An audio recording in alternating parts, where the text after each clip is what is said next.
Bienvenue dans la Maxi View. Bienvenue à tous dans la Maxi View. Alors aujourd'hui, on reçoit une légende, Jean-Charles Skarbowski, champion de France de Muay Thai, 3 fois champion d'Europe, 1 fois champion du monde. C'est un grand nom, surnommé le Chong, le grand tatou, une figure emblématique du Muay Thai en France et aussi en Europe. Donc il nous a fait le plaisir de nous accueillir aujourd'hui. Ça va être un honneur pour nous de faire cet échange avec vous et de vous permettre de le découvrir. Voilà, tout de suite la famille. Franchement, merci. Franchement, pour ton accueil, moi ça me fait super plaisir. Pour moi, c'est un honneur. Voilà, nous on te suit depuis très longtemps, on te suit depuis qu'on est jeune. Nous, tu as bercé notre enfance, comme Danny Bill, comme beaucoup d'autres. Voilà. Et c'est un honneur pour nous de faire cet héritage, cet interview héritage avec toi. Donc merci, ça fait plaisir. Donc je vais te poser quelques questions. La première fois que tu as mis tes gants, tu t'es mis des gants, tu te dis là je vais vraiment faire de la boxe thaï. C'est à quel moment? Ouais, non, j'ai bien apprécié. J'en ai fait 2 mois, après j'ai arrêté. Ouais. Et je suis revenu au bout d'un an, j'ai recommencé. J'ai commencé à 15 ans, j'ai fait 2-3 mois, 3 mois je crois. J'ai arrêté et à 16 ans je suis revenu. Donc c'est pas pendant les 3 premiers mois où j'avais décidé de faire ma carrière parce que j'ai arrêté. Et il y a eu plusieurs étapes parce que j'ai arrêté aussi entre 21 et 24 ans, tu vois. J'ai repris à 24 ans. Et même par la suite encore, j'ai encore arrêté une fois, quelques mois et j'ai repris. Mais en fait, c'est quand j'ai boxé Robert à Las Vegas et que j'ai mis KO au premier round, parce que c'est une légende en Thaïlande. Et qu'en plus, il m'a invité à m'installer en Thaïlande. Je me suis dit, il faut que je tente ma chance pour m'installer là-bas. Et encore, je n'avais pas encore décidé, c'est dans ma tête. Mais je ne l'avais dit à personne. J'avais dit à tout le monde que j'allais revenir. Et c'est au bout de quelques mois. Je me suis dit, bon, bah écoute, c'est peut-être une connerie, mais je vais la faire à fond. Parce qu'en plus j'avais pas mal eu de défaites, je m'étais pas entraîné donc Ouais, à l'époque tu prenais vraiment comme un jeu. La première année où je suis parti en Thaïlande, à 25 ans pour m'installer, je vais un peu sur mes acquis. Parce que j'ai le punch, alors donc je touche le mec une fois pour gagner par KO. Donc des fois j'étais moins sérieux à l'entraînement, surtout la première année où je suis plutôt sorti. Et j'ai accumulé pas mal de défaites, mais malgré ça, je me suis dit que même pas de perdre ou de gagner, ça me plaisait de faire ce boulot. Et je me dis je vais rester là. Justement, tu dis que tu aimais bien puncher, justement, toi tu as au moins 5 ans, tu aimais bien puncher, tu aimais bien. Voilà. Moi, j'aime bien puncher, c'est en fait j'ai le punch. Ouais. D'accord. Justement, tu as plus de 50 KO à ton actif. Ouais. La plupart en poing, il y a aussi les coups de genoux et les coups de pied, mais c'est la plupart c'est les coups de poing. En tout cas, moi, je les sonnais bien en coup de poing. D'accord. Donc, comment tu appréhendais justement tes combats quand tu y allais à l'époque? Comment tu les appréhendais? Quand tu abordais tes combats, tu y allais comment? Tu y allais avec la peur au ventre? Tu y allais 100% confiant? Tu y allais, tu t'en foutais? Peu importe ce que tu penses avant d'y aller, parce qu'une fois que le gong sonne, après tu es dans l'action, quoi. Peu importe comment tu es venu, maintenant il faut se débrouiller, monter sur le ring. Mais il y a eu une période, la première année où je ne m'entraînais pas trop sérieusement, après je me suis entraîné sérieusement pendant un petit moment, et après il y a eu des hauts et des bas. Parce qu'on a aussi une vie privée. Ouais. Et j'étais marié en Thaïlande. J'étais marié en Thaïlande? Oui, je me suis marié en Thaïlande à 27 ans. À 27 ans? Ouais, je suis parti m'installer à 25, 26 et à 27 je me suis marié. Parce que c'est vrai que tu es resté quand même plus 6-7 ans là-bas quand même? Ouais, pour ma carrière, de 25 à 31, mais sinon j'y vais en Thaïlande depuis que j'ai 18 ans. Et j'y suis allé par la suite 2 mois par an, donc tu rajoutes 2 mois par an sur 20 ans. Et tu peux nous parler un peu de la différence qu'il y a au niveau du travail? Comment vous bossez là-bas en Thaïlande par rapport à ici, quand tu es arrivé là-bas? Là-bas, c'est des professionnels, quoi. Et quand tu es professionnel, ce qu'il faut, c'est économiser ton énergie. Donc tu es obligé d'être feignant, quoi. C'est-à-dire que tu trouves quelqu'un pour faire ce qu'il y a à faire à la maison, une femme, tout simplement. Ouais. J'étais marié, donc c'est des pros, quoi. Ouais. C'est-à-dire que en France, tous ceux qui font de la boxe, ils ont en plus un travail. Ouais. Tu vois, en Thaïlande, t'as pas besoin de ça, quoi, parce que le niveau de vie de là-bas, tu peux te permettre de vivre avec les salaires de boxe thaï. Surtout que je boxais régulièrement à l'étranger, donc ça faisait les plus grosses bourses. Pas énorme, mais bon. Ouais, t'as énormément boxé là-bas quand même. Je fais 97 combats, en Thaïlande, j'ai dû faire au moins 60, 65. Ouais, quand même, c'est énorme quand même. Hein. C'est énorme. Mais j'ai boxé que des mecs durs. Ouais, que des mecs durs, oui. Et surtout les 50 derniers combats, c'était tous des champions, les mecs que j'ai boxés. que les champions. Ouais. C'est tous des mecs qui ont des légendes, des champions, des mecs qui ont des palmarès de ouf. J'ai pas eu de combat facile parce que je suis parti tout seul. Je suis pas de manager, donc je choisis pas mes combats, quoi. Ouais, mais justement, comment vous faisiez à l'époque? Parce que toi, tu n'avais pas de manager à l'époque. Moi, j'avais un téléphone portable. Voilà. Tu te débrouillais vraiment tout Mais seul. j'ai rencontré un journaliste qui m'a présenté son child, le plus gros combattant taille, qui m'a aidé, quoi. Ok. Et c'est gens quoi la m'appelaient, différence sinon. avec aujourd'hui justement parce que d'aujourd'hui tu es entraîneur, tu accompagnes les jeunes. Donc toi tu n'avais pas ce genre de suivi. Peut-être que tu l'avais mais un peu moins pro. Comment tu t'adaptes En France, aujourd'hui? c'est surtout le loisir. Hein. Ouais. En France, il n'y a pas encore de professionnels en France. Les gens qui vivent que ça n'existe pas, tout le monde a un travail. Ouais, exactement, ouais. C'est vrai. Vraiment, si tu veux en talent, il y a moyen de faire que ça, quoi. D'accord. Ok, c'est bien. Parce que toi je vois que tu as développé ton club quand même ici. Et que tu reçois quand même du monde. Tu as beaucoup d'activités ici. Donc tu as quand même développé des jeunes champions. Donc Ouais, ça te procure toi, le fait que tu aies développé des jeunes champions. Bah écoute, là en ce moment, il y a Swell et Saïdan et Laurent Anglaise là, qui cartonnent. Là. Ouais. Voilà, donc, après, il y a pas mal de débutants qui font des classes D. Classe A, classe B, classe C, classe D. Tu vois. Ouais. Classe A, c'est les meilleurs. Donc les débutants qui font leur premier combat, il y en a pas mal, quoi, une bonne vingtaine. Quoi. Il y a un truc que j'aimerais que tu me racontes. Tu as combattu au Boaka au moment, Ouais. mais tu as été sans t'entraîner. Oui, mais tu sais aussi de trouver des excuses Justement, pour c'est faire quoi un Boaka, ouais. Comment tu as été sans t'entraîner? Et en plus, tu as tout J'ai le fini ma combat. battu quand T'as tout même. le combat. Ouais. Et je finis tout le combat. Et c'est pas fini parce que 4 jours après le combat, Ouais. 3-4 jours après, j'ai boxé contre le champion du Raja. Ouais, du Raja, ouais. Donc les 4 jours entre les deux combats, quoi. Et le deuxième combat, c'était 5-6 kilos de moins qu'en Boaka, quoi. Tu avais un Après, sacré j'ai mental. perdu les deux combats, quoi. Tu avais un sacré mental en fait. Ouais, Tu y allais quand. En fait, je me demande comment tu y allais à l'époque. C'était quoi ton état d'esprit quand tu y allais à l'époque? C'était un plaisir. Inconscient Ouais. et puis en fait, il faut avoir qu'une parole, quoi. Quand tu dis que tu le fais, après tu es obligé de le faire. D'accord. Ouais, toi, tu Ne fonctionnes serait-ce beaucoup à la que parole. n'avoir qu'une seule parole. Ouais. Tu n'es pas obligé de le faire, mais si tu dis que tu le fais, il faut le faire. Tu vois, ce que tu as dit, quoi. Et Tu as dit que tu allais t'entraîner, tu as dit à ton entraîneur demain je suis là, bah, le lendemain il faut que tu sois là, quoi. Exactement. Il n'y a pas de ouais, finalement je viens pas, ça n'existe pas, quoi. Ouais, mais attends, mais t'as quand même, Malade, t'as quand même fait, fatigué, t'as quand même fait plus d'un mois et demi sans t'entraîner. Comment t'as fait pour esquiver ton entraîneur? Non, là il n'y a pas besoin d'esquiver parce que je le vois le soir, mais je passais dire bonjour quand même à la salle. D'accord. Et j'habitais à 200 mètres du camp en plus. D'accord. Tout le monde sait ce que je faisais, quoi. Bah, je ne pouvais pas m'entraîner parce que j'avais un bandeau sur l'œil. D'accord. Et donc en fait je voyais qu'il y avait un seul œil. Ouais, ça t'empêchait vraiment de. Donc avec un seul œil tu peux rien faire, même courir, tu vois, tu pars sur le côté. Cours avec un œil fermé, tu vois. Tu pars sur le côté, tu n'as pas d'équilibre, et taper dans le sac avec un seul œil. T'as atteint ta consécration en 2000 à Las Vegas.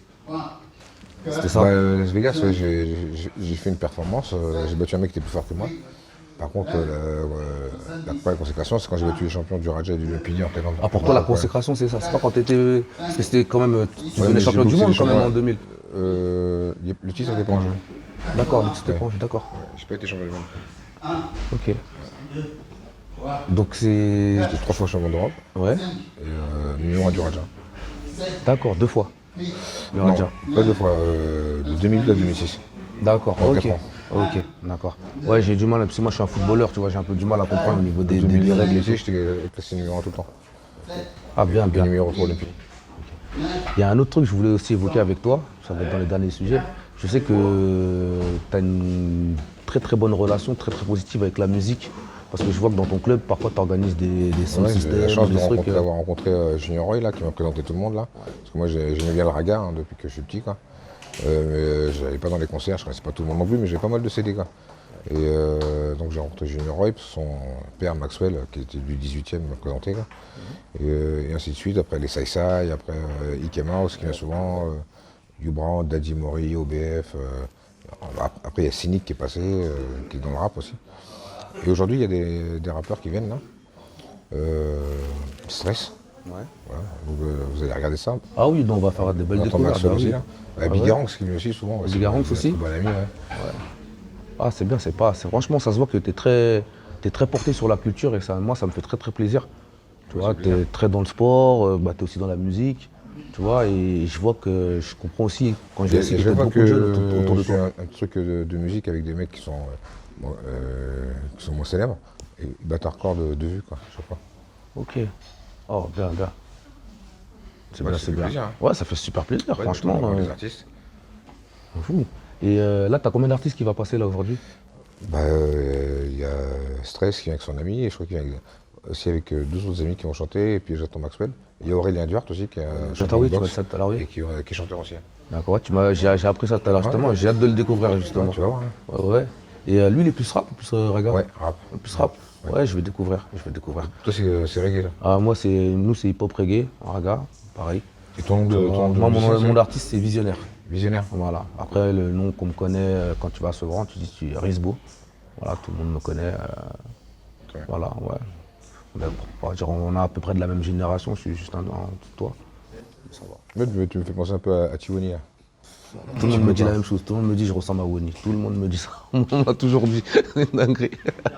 Ouais. En tout cas, ça me fait super plaisir. Et Ike Mouse, tu sais combien il mesure, Ike Mouse? Non. Mais d'après toi? Non, bah, j'ai pas d'idée. 2m4, hein. 2m4. Ouais. Là, il y a. Non? Ike Mouse. Ouais. Ah ouais? Lourd, Ike Mouse. Ah ouais? Celui. De lui tu ouais, parles, ouais. ok, d'accord, oui. C'est vrai, effectivement. Oui. Il fait toute sa taille quand même. Wesh, il est grand, c'est. En France en ce moment, il y a beaucoup en Europe. Ah, bien, Ouais, il bien, vient bien. en Suède. Ouais. Je l'ai vu chez moi. Ah, bah, en tout cas, bien. Bah, ça se voit que tu connais du monde, en tout cas. Tu es très connecté. Tu es très connecté à la vie parisienne aussi. Je vois ça. Ouais, c'est sur présentation qu'on présente les gens et après, je les kiffe. Ouais. Et après, je les suis. Moi, je t'avais déjà rencontré dans les galas Yacine, au Ouais. Benach Club. Ouais. Bah, j'ai ramené Junior Roy et Maxwell, ils avaient chanté un jour. Ouais, exactement. Ouais, t'étais là Oui, j'étais là. Et J'étais même là. le DJ avait chanté aussi. J'avais chanté aussi ce jour-là. Ah, toi aussi? D'accord, cool. Tu te rappelles pas? Dans l'ambiance. J'avais chanté ce jour-là, tu te rappelles pas? Et ce jour-là, il y avait Léon aussi qui était là. Il y avait Claude. un DJ. Ouais, il y avait un autre Costaud, DJ, ouais, et toi costaud. aussi. Ouais, moi j'avais chanté. J'étais monté sur le ring. Ouais. Ouais. Je me rappelle quand ils sont venus. Je me rappelle exactement. C'est vrai, en plus j'ai les vidéos, en plus je te montrerai, Ouais, ça va, je me rappelle, Ouais, je l'ai sympa. filmé, j'ai mis sur Facebook. Très sympa. Franchement, ils avaient fait ça très bien. Nous, on n'a sûr. pas l'habitude de voir ça à Sevran.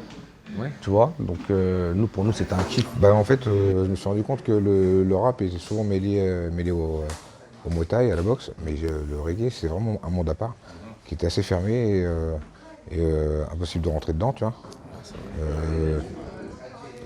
Et je me suis dit peut-être que quand tu vas dans le truc de reggae, on voit que je suis pas du milieu, et quand un mec du reggae vient dans une salle, peut-être il va sentir que les autres ils le regardent bizarrement. Non, qu'est-ce que t'en penses? Non, moi, je suis tout à fait d'accord avec toi. C'est un milieu qui est très fermé. C'est gaffe. Juste le fait que Oui, toi, bah. déjà, tu. Excuse-moi, mon frère, oui. Juste, Ça va, excuse-moi, viens. juste que toi, déjà, tu le fasses. C'est Là, avec Swell, ta c'est salle. champion du club. Tu veux D'accord. présenter? Oh, champion du Ah, club. Swell? Ça va, enfant? Tranquille? Ouais, Swell Sedan. Voilà, Ouais, des bah, champions de un la champion. T'as combien de combats à ton actif, frérot 25. D'accord. T'as commencé en quelle année 2018, je crois, ça fait 7 ans. Là. 2018. Et là, t'es vraiment. Ouais, bah là, je fais un peu France, j'ai commencé à boxer un peu en Thaïlande. D'accord. Voilà, Tu t'entraînes combien de fois par semaine bah là, je boxe pas, donc je donne les cours. Ouais. Mois d'avril? Ouais, mois d'avril, ouais. Mais là, dans 2 semaines, je reprends la prépa, c'est 2 entraînements par jour. 6 jours Combien sur par 7. jour D'accord. Le matin, c'est un peu de cardio et l'après-midi. Ouais, le matin, je fais cardio, prépa physique. ouais, c'est exactement le soir, je ça. fais de la boxe. Ouais. Ah, c'est cool, c'est cool. Donc, c'est quand ton prochain combat Le 4 avril, j'ai un tournoi à 4 là, à Sanois. À Sanois. Ah, c'est à côté, ça se trouve. On pourra peut-être passer faire un tour. Hein. Avec plaisir. Ouais, t'envoies. Nous, moi, j'aime bien aller voir les gars là, je passerai faire un tour. Parce qu'il est avec Yacine Benage de Sevran, là. Ouais, Ah ouais, mais là, ouais. Je suis avec Yassine, je suis un petit frère à lui. Ah, c'est parfait, c'est cool. Eh ben, en tout cas, c'est un plaisir. Et si un jour je peux même te prendre en interview, ce sera un plaisir. Hein. Avec grand plaisir. Ok, y a pas de souci, je verrai avec bien, ouais, y a pas de problème. Je te remercie, frérot. Voilà. Est-ce que tu as un message à faire passer pour les jeunes, pour les jeunes, Ouais. pour ceux qui te suivent, pour ceux qui te découvrent? Nous, on te connaît, hein, t'inquiète pas, nous, tout le monde te connaît, mais pour ceux qui te Si je découvrent. dois te sortir un message, il faut Ouais. que je sorte un truc intelligent quand même. Quoi. Parce que c'est pas d'un- non. Ouais, exactement. Un seul message à dire. Il est trop. Ouais, ça me fait une grosse Exactement. pression. quoi. Tu m'as tué, c'est vrai. Autant dans la boxe, il faut écouter. Bonsoir. Bonsoir. Ça va? En forme? Tranquille? Ça va? En forme et toi? Bonsoir. Bonjour. Ça va? Bonsoir. En forme? Donc, ouais, je te disais, ouais. tu peux passer ton message. Bah, alors, écoutez vos parents. Qu'est-ce que t'en penses? Ouais, c'est vrai, hein, Pour les jeunes? Pour les jeunes, voilà. Ouais. Écoutez vos parents. Jusqu'à quel âge? a pas d'âge. Jusqu'à 18. Non, Ouais, écoutez vos jusqu'à- parents tout le ouais. temps, il faut les écouter Ouais, les faut parents. écouter tout le temps les Les parents, c'est. Ouais, mais tu dis Voilà. ça, mais c'était arrivé déjà une ou deux fois. Ça nous est arrivé, voilà. Ouais, Aussi, donc hein. tu dis aux autres de le faire, mais tu le fais pas. Ça nous est arrivé mutuellement. Ouais, mais alors ne dis pas ça aux jeunes. Bon, alors, alors comment on fait, comment on fait du message. Mais comment on fait alors? Ouais, foutu, c'est mort. Ah, des foutus, hein. Foutu, ouais. Bon, en tout cas, les jeunes, écoutez vos parents. Voilà. Voilà, moi c'était Pas comme Jean-Charles. lui. Hein? Pas comme toi. Franchement, ça me fait super plaisir d'être reçu par Jean-Charles. En plus, ça se voit que c'est un mec en or. Énergie super positive. Ouais, merci beaucoup, hein. Et nous, c'est ce qu'on aime chez nous. Lui, pour nous, c'est une histoire. C'est une histoire qu'il faut véhiculer, qu'il faut raconter à vos enfants, à vos petits-enfants et à vos arrière-petits-enfants. Parce que nous, on a grandi dans une génération où on n'avait pas forcément grand-chose. Et ces gars-là, quand ils sont arrivés avec une vraie détermination. Ils n'avaient pas besoin de téléphone, ils n'avaient pas besoin de... Voilà, ils arrivaient, ils Normalement, prenaient quand leur tu sors truc. ça, je suis obligé de sortir le violon direct là. Voilà. Voilà, tu sais, Voilà. Ils vont pleurer. là. Exactement. On n'avait pas de On téléphone. n'est pas des on n'avait rien. Exactement. Et voilà. Et avec la parole, il fallait respecter sa Voilà, parole. voilà. Exactement. Comme il disait, Voilà. Bah, Jean-Charles, Super. un Merci gros beaucoup. big up à toi, franchement. Et puis merci. on va suivre ton événement. Écoute, bah, on verra. Voilà, nous, là, on est grand friands, on va filmer. Et puis on se dit Super. à très bientôt. Cool. Merci. Hein. Bah, plaisir. Merci. Mon. On va bien rigoler. Ah oui, franchement, sympa.